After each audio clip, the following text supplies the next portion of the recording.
Halo, Assalamualaikum warahmatullahi wabarakatuh. Apa kabar teman-teman semuanya? Semoga teman-teman selalu dalam keadaan sehat, dalam keadaan bahagia, dan dalam keadaan dilindungi oleh Allah Subhanahu wa Ta'ala. Oke teman-teman, kembali lagi di channelnya Siti Lailatul Hasanah. Dan hari ini kita akan membahas tentang personality plus, melanjutkan video yang sebelumnya. Jadi kalau sebelumnya kita membahas tentang kelebihan dan kekuatan dari keempat personality plus kemarin, yaitu sanguinis, melankolis, koleris, dan juga phlegmatis. Hari ini kita akan membahas tentang kelemahan dan juga bagaimana mengatasi kelemahan itu teman-teman. Dan teman-teman mungkin sudah bisa menentukan kepribadian apa yang ada di dalam diri teman-teman. Mungkin ada keempat-empatnya, cuman di antara keempat ini yang mana yang paling menonjol? Apakah teman-teman adalah sanguinis, apakah teman-teman melankolis, atau mungkin koleris atau phlegmatis? Nah, dengan mengetahui kekuatan dan kelebihan, kemudian juga kelemahan dan cara mengatasinya, diharapkan teman-teman bisa menggali potensi diri teman-teman. Sebenarnya teman-teman ini harus menjadi apa? Dan nanti teman-teman bisa menjadi the best versions of yourself, jadi menjadi versi terbaik dari diri teman-teman sendiri. Oke, jadi kita langsung aja, kita mulai dari kelemahan sanguinis. Nah, yang pertama, sanguinis.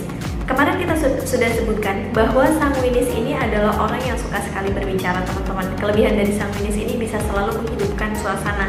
Tapi kemudian berbicara sanguinis yang berlebihan ini itu akan menjadi kelemahan dari sanguinis ini, karena dia suka sekali berbicara tanpa memperdulikan apakah pembicaraan dia itu penting atau tidak, apakah orang lain itu membutuhkan pembicaraan dia atau tidak. Bahkan kadang-kadang sanguinis ini adalah orang yang menceritakan ceritanya itu berkali-kali gitu. Jadi mungkin teman-teman pernah punya teman atau mungkin teman-teman sendiri merasakan atau pernah mengalami itu. Ketika kita sudah menceritakan suatu hal, kemudian kita cerita lagi itu, karena kita lupa apakah kita sudah menceritakan dengan orang itu atau belum gitu. Sedangkan mungkin itu tidak dibutuhkan oleh lain yang mendengarkan. Jadi solusinya adalah berbicaralah seperlunya. Jadi sebelum berbicara, mulai untuk berpikir apakah ini harus dikatakan atau tidak. Kemudian yang kedua, kelemahan dari sanguinis ini. Sanguinis ini kadang-kadang ketika ada orang yang bercerita dengan dia, bukannya dia berusaha untuk mendengarkan, tapi dia justru membalasnya dengan cerita lagi. Jadi misalnya ada orang yang bercerita tentang kesedihan, dia bukan memberikan solusi atau mendengarkan, dia justru menceritakan juga kesedihannya, bahkan membandingkan gitu. Jadi dia lebih suka berbicara. Nah, maka ketika kamu sanguinis teman-teman, berusahalah untuk menjadi orang yang perasa. Jadi dengan berusaha untuk mengetahui sebenarnya apa yang dibutuhkan dengan orang lain, bukan hanya dengan pembicaraan kita saja, mungkin orang lain ingin didengarkan. Maka berusahalah juga untuk menjadi pendengar yang baik gitu. Meskipun itu bukan hal yang sederhana bagi orang sanguinis, sangat sulit untuk menahan berbicara ketika orang lain juga berbicara gitu. Tapi itu harus diusahakan. Kemudian karena sanguinis ini adalah orang yang berantakan, cukup berantakan, dia bukan orang yang terjadwal seperti melankolis. Terkadang sanguinis ini sering lupa gitu, jadi sering lupa apa yang harus dikerjakan. Misalnya dia sudah berencana hari ini mau ngapain aja, tapi dia tidak fokus sehingga banyak hal yang terlupakan atau terlewati gitu. Jadi kalau kamu sanguinis, penting sekali untuk punya catatan. Jadi mencatat apa aja yang harus dikerjakan hari ini. Sanguinis ini juga kadang-kadang tidak dewasa teman-teman, karena sanguinis ini bukan tipe orang yang konsisten. Jadi dia melakukan sesuatu itu berdasarkan apa yang dia inginkan saja, tapi tidak melihat jangka panjangnya. Jadi misalnya dia bekerja di suatu tempat, dia hanya melihat apa yang membuat dia nyaman. Ketika kenyamanan itu hilang, maka dia akan berpindah lagi ke tempat yang lain gitu. Jadi untuk sanguinis, maka berusahalah untuk menjadi orang yang konsisten, menjadi orang yang dewasa. Sebenarnya apa yang dibutuhkan, bukan hanya apa yang diinginkan. Yang kedua adalah melankolis. Jadi melankolis itu adalah orang yang sempurna. Nah, kelemahan dari melankolis ini, yang pertama adalah melankolis ini mudah sekali tertekan teman-teman. Jadi melankolis ini adalah orang yang selalu terlihat serius, bahkan dia jarang sekali terlihat ceria gitu.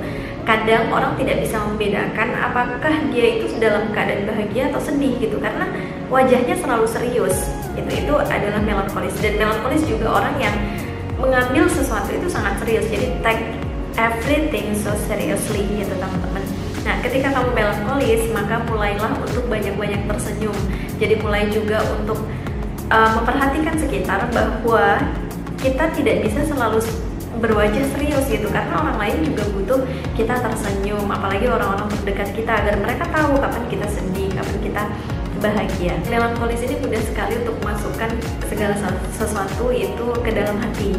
Jadi karena melankolis ini punya sifat yang sangat sensitif, maka apapun yang orang bicarakan itu mudah sekali untuk masuk ke dalam hati. Bahkan mungkin ketika sedang bercanda atau sedang ngobrol biasa, tapi ada sesuatu kata misalnya yang menyinggung, maka dia mudah sekali untuk masukkan ke dalam hati. Bahkan mungkin ketika orang itu tidak bermaksud untuk melakukan itu gitu. Karena melankolis ini adalah orang yang overthinking. Jadi ketika ada sesuatu kata yang menurut dia itu adalah sesuatu yang tidak sesuai dengan dirinya, maka dia akan terbawa di dalam kehidupannya, bahkan mungkin seharian itu bisa dia pikirkan gitu. Nah, ketika kamu melankolis, sebenarnya tidak semua orang ketika berbicara itu bermaksud untuk menyakiti hati gitu. Maka berusaha untuk tidak memasukkan semuanya ke dalam hati. Ketika kamu merasa sakit hati terus-terusan, ketika ada orang ngomong A kita tersinggung, ngomong B kita tersinggung, ngomong C kita tersinggung, berarti itu sudah berlebihan. Jadi ada kalanya hidup itu bercanda, tidak harus selalu serius. Nah, kemudian karena melankolis ini adalah orang yang perfeksionis, dia sering sekali menunda-nunda. Dan menunda-nundanya itu bukan karena dia tidak mau melakukan sesuatu hal tersebut, teman-teman, tapi justru karena melankolis ini ketika punya sesuatu rencana, maka dia harus yakin terlebih dahulu bahwa apa yang dia lakukan itu sudah sempurna gitu. Jadi ketika dia punya rencana, misalnya dia ingin menulis, maka dia harus yakin bahwa apa yang dia lakukan itu sudah benar-benar dari mulai ilmunya, strategi, kemudian metode, dan juga segala sesuatunya itu sudah dalam keadaan sempurna. Nah, karena dia menginginkan segala sesuatunya dalam keadaan sempurna, maka akhirnya dia tidak memulai karena dia takut resikonya, dia takut kalau gagal gitu. Nah, bagi kamu yang melankolis, jadi rencana itu tidak harus sempurna, karena nanti di perjalanan itu banyak hal yang akan kamu pelajari dan tidak harus semuanya sudah ada di awal gitu. Jadi ketika kamu ingin melakukan sesuatu, ya lakukan aja dulu. Ketika kamu mengharapkan sesuatu rencana itu sempurna, maka yang ada adalah kamu akan menunda itu terus-terusan dan sampai akhirnya itu tidak akan terjadi. Maka berusahalah, belajarlah untuk tidak sesempurna itu memiliki rencana. Jadi apapun itu kerjakan dulu, nanti akan belajar beriringan dengan perjalanan kamu mengerjakan itu. Kemudian memiliki standar tinggi terhadap orang lain. Melankolis ini adalah orang yang sangat perfeksionis, jadi sempurna gitu. Misalnya ada hal yang sangat sederhana nih teman-teman. Jadi melankolis karena dia sangat rinci dan detail. Bahkan ketika misalnya nih ada sebuah tisu, dan tisu itu kan harusnya dibuka di tengahnya gitu ya teman-teman.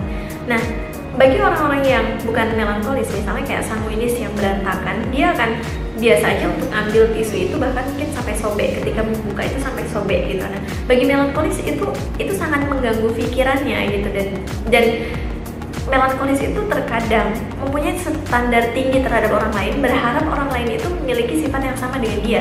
Jadi kayak dia bakal marah atau dia akan merasa sangat keberatan ketika dia mempunyai teman satu ruangan kerja misalnya, dan itu tidak sesuai, meletakkannya tidak sesuai dengan apa yang dia harapkan. Jadi untuk melankolis, tidak semua hal itu harus sama dengan yang ada dalam dirimu gitu. Jadi ya ketika orang lain melakukan hal itu, berusaha untuk memakluminya. Ketika itu tidak membuat hal yang fatal, tidak mengakibatkan sesuatu yang buruk, maka berusaha untuk menerimanya.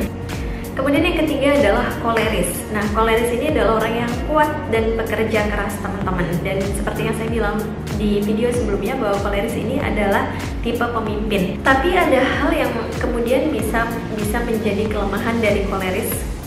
Pekerja keras itu adalah hal yang bagus, tapi karena saking pekerja kerasnya orang koleris ini, teman-teman, bahkan dia merasa bersalah ketika dia istirahat. Bahkan di saat weekend, dia berharap semuanya itu diisi dengan pekerjaan. Jadi dia akan merasa bersalah ketika dia santai-santai. Bahkan ketika dia santai-santai dengan keluarga, dia merasa itu adalah hal yang sia-sia. Dan bahkan kadang dia tidak mempedulikan kesehatannya. Nah, maka koleris berusaha untuk tidak semua waktu itu diisi dengan pekerjaan. Tidak semua waktu yang kita isi dengan hal santai itu adalah keburukan, karena kita harus membagi waktu untuk bekerja, untuk quality time, kemudian untuk relax gitu, karena tubuh kita butuh istirahat. Kemudian orang-orang di sekitar kita yang kita sayangi butuh quality time dengan kita, bukan semuanya diisi dengan pekerjaan. Kemudian orang koleris ini adalah orang yang terkendali. Jadi orang koleris ini adalah tipe pemimpin, dia adalah orang yang sangat kuat, tapi terkadang itu juga menjadi kekurangannya, karena orang koleris ini berharap bahwa dia yang mempunyai kendali. Jadi orang koleris ini selalu berharap bahwa dirinya lah yang bisa menjadi pemimpin gitu. Belajarlah untuk tidak menyepelekan orang lain gitu. Jadi walaupun kamu sebagai anggota dan orang lain yang sebagai pemimpin atau yang mempunyai kendali, maka ikutilah terlebih dahulu, karena tidak harus selalu kamu yang benar. Kemudian koleris ini adalah orang yang selalu merasa benar. Jadi ketika ada pertikaian antara koleris dengan personality yang lain atau orang lain, maka dia tidak mau untuk meminta maaf, karena dia merasa bahwa dirinya lah yang benar dan orang lain yang harus meminta maaf kepada dirinya. Karena orang koleris ini teman-teman, karena dia kuat, dia bahkan keras kepala gitu. Jadi untuk orang-orang yang koleris, bukan berarti ketika ada pertikaian itu harus orang lain yang meminta maaf kepada diri kita, tapi belajarlah untuk meminta maaf, karena jelas tidak ada yang salah dengan meminta maaf, dan belum tentu orang lain yang salah terhadap kita. Barangkali ada juga kesalahan yang ada dalam diri kita, karena tentu saja ketika ada dua orang yang bertikai, maka tidak bisa disebutkan satu salah satu benar gitu, maka dua-duanya pasti memiliki peran kesalahan sehingga terjadilah pertikaian. Jadi belajarlah untuk meminta maaf teman-teman. Yang terakhir adalah phlegmatis. Phlegmatis itu adalah orang yang damai, yang lebih sering untuk tidak mau terlibat di dalam konflik. Jadi phlegmatis itu karena dia adalah orang yang sangat damai dan dia lebih ingin tidak terlibat dalam sesuatu hal, maka phlegmatis ini lebih sering terlihat tidak ada teman-teman. Dan juga phlegmatis merasa baik-baik saja dengan keadaan seperti itu, maka phlegmatis berusaha untuk membangkitkan semangat. Phlegmatis itu terlalu tenang, jadi apapun yang terjadi dia pasti merasa baik-baik saja, sementara orang yang di sekitarnya mungkin kesal atau mungkin tidak suka dengan sifat orang phlegmatis masih merasa baik-baik saja dengan keadaan tersebut. Maka teman-teman phlegmatis, belajarlah untuk memahami orang lain. Tidak semua hal itu kita tidak harus terlibat di dalamnya. Kita harus terlibat dalam keadaan tertentu. Belajarlah tentang hal itu dan belajarlah untuk berkomunikasi dengan baik.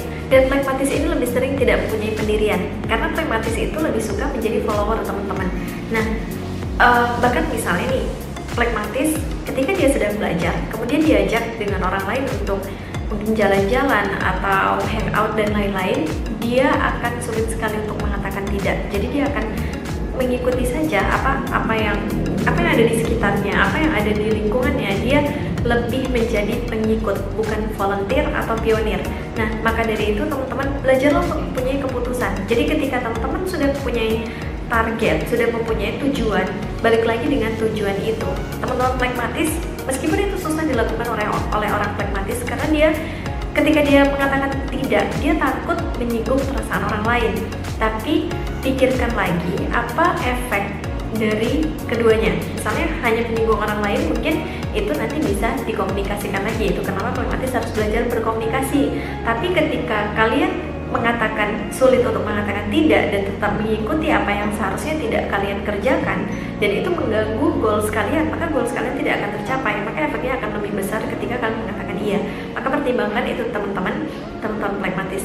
Jadi phlegmatis itu damai, tapi harus tetap mempunyai pendirian. Belajarlah untuk tetap mempunyai pendirian, mengambil tanggung jawab, dan juga belajar untuk berkomunikasi yang baik. Tidak harus selalu menjadi pengikut. Nah, itu teman-teman tadi kelemahan dari keempat personality, dari mulai sanguinis, kemudian melankolis, koleris, dan juga phlegmatis.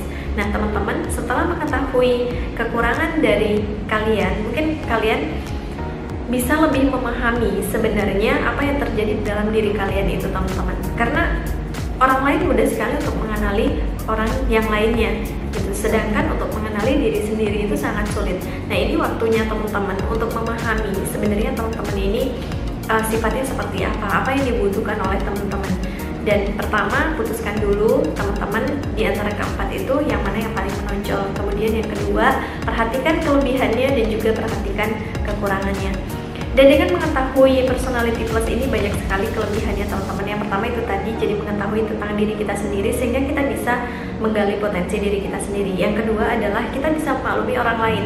Ketika ada orang yang memarahi kita cuman karena kita salah meletakkan tisu atau membuka tisunya terlalu lebar bahkan sampai sobek, mungkin kita bisa memahami bahwa orang yang marah kepada kita karena melakukan hal sesederhana itu karena dia adalah orang melankolis. Mungkin kita bisa memahami itu. Dan juga sebaliknya, orang melankolis ketika ada orang yang berantakan sekali, meletakkan kunci di mana-mana misalnya, meletakkan barang di mana-mana berantakan, mungkin kita bisa lebih memahami bahwa itu adalah sanguinis dan sanguinis bersifat seperti itu, dan seterusnya untuk melankolis, kemudian flekmatis gitu. Jadi kita bisa memahami diri kita sendiri dan juga kita bisa memahami orang lain tentang karakter mereka. Dan teman-teman, tidak ada yang lebih baik dari keempat personality ini karena semuanya yaitu tadi mereka mempunyai kekurangan dan kelebihan. Maka bersyukurlah dengan apa yang ada dalam diri kalian. Ketika kalian melankolis, syukuri itu, koleris syukuri itu, dan seterusnya. Tetap bersyukur dan jadilah versi terbaik dari diri kalian sendiri. Tidak harus membandingkan diri kita dengan orang lain.